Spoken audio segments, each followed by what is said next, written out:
హోరాహోరీగా సాగుతున్న గ్రామ పంచాయతీ ఎన్నికల్లో పలువురు అభ్యర్థులు ఒక్క ఓటు తేడాతోనే గెలిచి ప్రత్యర్థిని ఓడిస్తూ ఉన్నారు. సో తాజాగా నిర్మల్ జిల్లా లోకేశ్వరం మండలం బాగాపూర్ గ్రామ పంచాయతీ ఎన్నికల్లో ముత్యాల శ్రీవేద అనే మహిళ ఒక్క ఓటుతోనే గెలిచింది.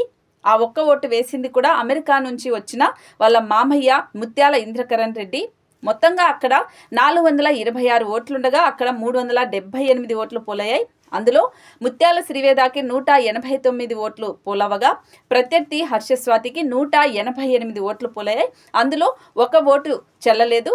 సో అలా మా మామయ్య అమెరికా నుంచి ఇక్కడికి వచ్చి ఓటు వేయటం వల్లే నేను గెలిచాను, ఆ ఒక్క ఓటే చాలా కీలక పాత్ర పోషించింది అంటూ ఆ ముత్యాల శ్రీవేద ఆశాభావం వ్యక్తం చేస్తుంది. సో నిజంగానే ఒకే ఒక్క